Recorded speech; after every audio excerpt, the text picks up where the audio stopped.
Bom, pessoal, muito bom dia a todos. Vamos dar início a mais uma reunião semanal. Hoje é segunda-feira, dia 13 de fevereiro de 2023. A gente começa olhando o cenário local. A gente teve uma semana aí que foi marcada por grande volatilidade por conta da política local e também pela temporada de resultados no âmbito corporativo. Tá? A gente teve uma semana de Ibovespa, apresentou queda de 0,41%, cotado a 108.078 pontos. Né? Como destaque negativo, a Alpargatas registrou queda de 24,6% na semana, após o resultado do quarto trimestre de 2022 decepcionar o mercado. Já na ponta oposta, São Martinho ela registrou alta de 10,6%, com a alta do açúcar na Bolsa Internacional, e as ações também vêm ganhando destaque desde que a empresa anunciou que produzirá etanol a partir do milho como matéria-prima. No campo econômico, a ata do Copom apresentou um tom de trégua entre o Banco Central e o governo. Foi comentado que o pacote fiscal anunciado no mês passado pelo ministro da Fazenda pode ter um efeito benigno para o rumo da inflação. O IPCA de janeiro ele registrou alta abaixo do consenso, né? A inflação consumidora atingiu 5,8% no acumulado de 12 meses. O dado reforça a visão de desinflação em curso, ainda de forma bastante gradual. Tá? No mês de fevereiro segue bastante negativo para os ativos de risco, né? A gente viu o Ibovespa recuando 4,72% no acumulado do mês, devolvendo toda a alta do mês de janeiro e já apresenta queda de 1,51% no acumulado do ano.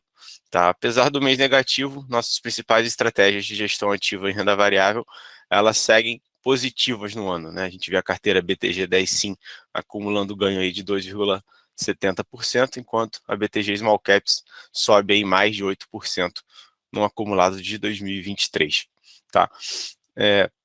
Olhando agora para o cenário internacional, né, nos Estados Unidos, a gente teve o discurso do presidente do Fed, o Jerome Powell, que foi lido como um discurso mais dovish, né, um discurso mais brando, por não incorporar mudanças significativas de tom após os dados do mercado de trabalho americano.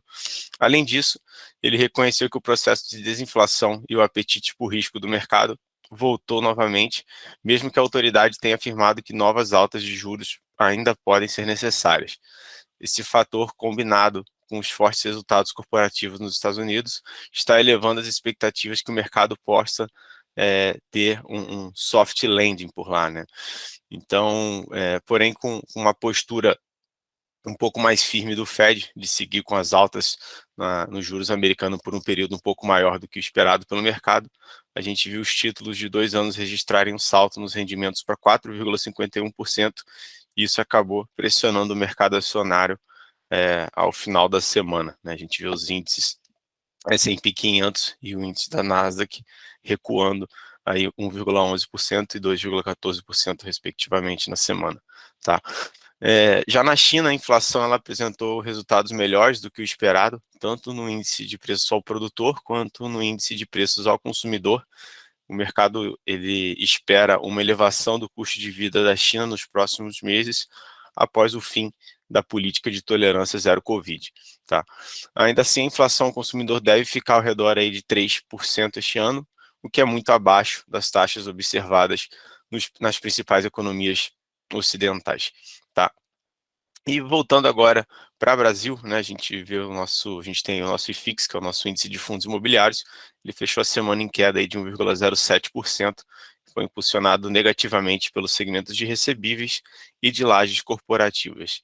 Tá? Os FIIs de papel integrantes do IFIX tiveram desempenho médio de menos 0,73%, enquanto os FIIs de tijolo tiveram performance média de menos 1,39% na semana.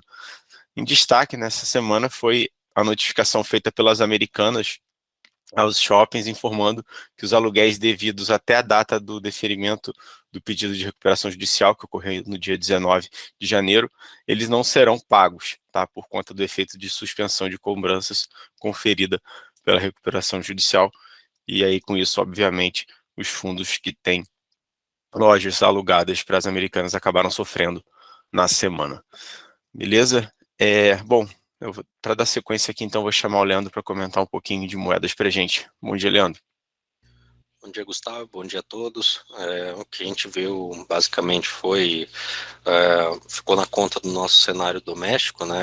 Esse desacordo entre o presidente do Brasil, Luiz Inácio Lula da Silva, e o Banco Central, essas discussões sobre a dúvida entre se de fato é necessária essa independência do Banco Central. Arthur Lira já falou que isso não está em discussão, mas enfim, gerou um pouco de estresse aqui no mercado e fez com que o nosso real desvalorizasse um pouco perante ao dólar, tá? Então a gente teve uma alta de 1,22 na semana, apesar de uma forte valorização na sexta.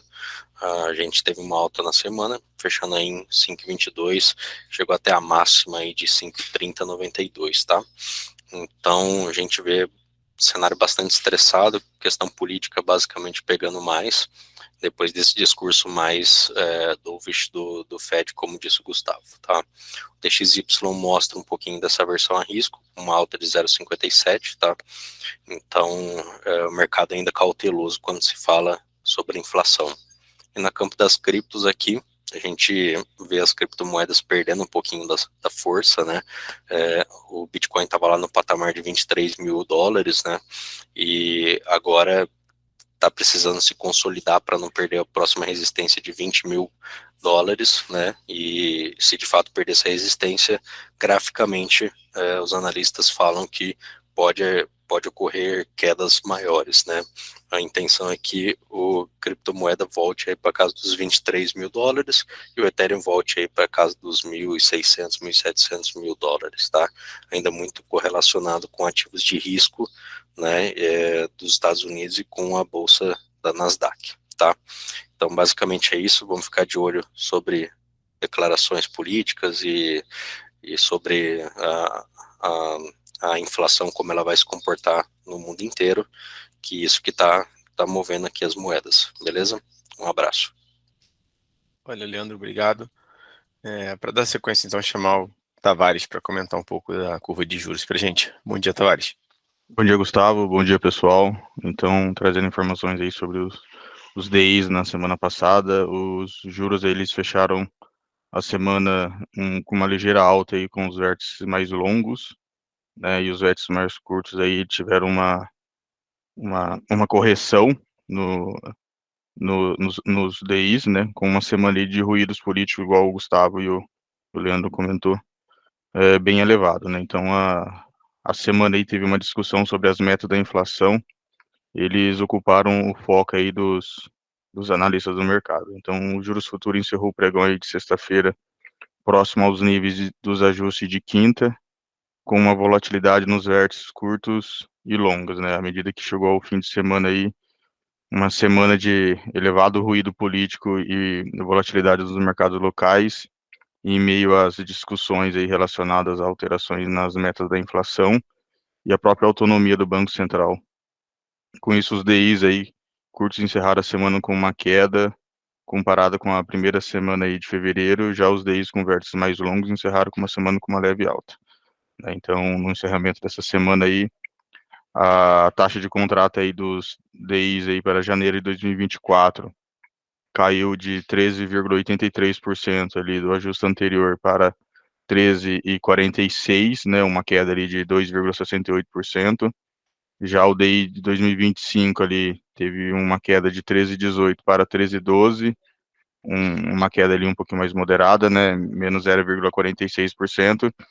Já os DIs com os vértices mais longos ali, tanto 29 quanto 30 ali, acabou tendo uma correção positiva, né, onde que subiu ali 13,33% para 13,40%, e o DI 2030 ali, a gente, como é um vértice que a gente acaba acompanhando aqui também, que saiu de 13,35 para 13,46, né? Então, ambos aí uma alta ali de 0,5% e o outro ali quase 1%.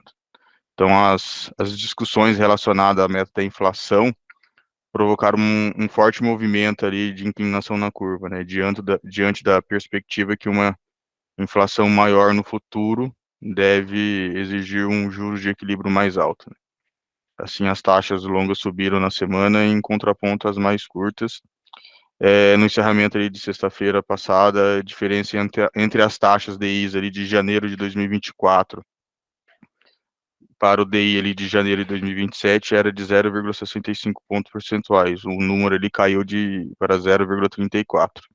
Então, os ativos domésticos ali vem apresentando uma volatilidade acima do usual no período recente, e além das incertezas quanto ao futuro arcabouço fiscal ali, pesaram críticas ao governo e a condução ali da política monetária e a discussão sobre a meta da inflação, né? Então, um ponto importante para a gente trazer aqui também é sobre o movimento ali, que foi acompanhado também pela elevação ali da inflação implícita das NTNBs, né? Então, algo ali que a gente já vem comentando com o pessoal, as NTNBs ali de agosto de 24 e maio de 25 ali aumentaram para 6,24 e 6,46, né? Antes ali era 6,02 e 6,09 ali no final de dezembro. E quando a gente pega ali no comecinho de dezembro, essas inflações implícitas estavam na casa de 5,8 e 5,9, né? Então, o próprio cenário ali de elevação nas taxas locais dos Estados Unidos também teve contribuição ali no exterior, né? Nos Estados Unidos ali o rendimento do T-Note ali de 2 anos subiu de 4,49 para 4,51, enquanto os juros ali, o T10 avançou de 3,66 para 3,71. Então, algo ali também que alguns bancos eles revisaram a sua projeção ali da taxa nominal do Fed Funds para 5,5 ali, à medida que dados de emprego nos países sugerem que o Fed foi menos sucedido ali em esfriar ali as demandas de mão de obra do que o esperado, né? Então, a gente não espera que o Fed veja evidências suficientes ali de desaceleração salarial sustentada ali para subir juros antes de junho. Também abandonamos o caule de recessão em meio à evidência de transmissão de políticas mais lentas que o normal ali. Alguns analistas afirmam essa tese aí, tá bom? Obrigado, Gustavo.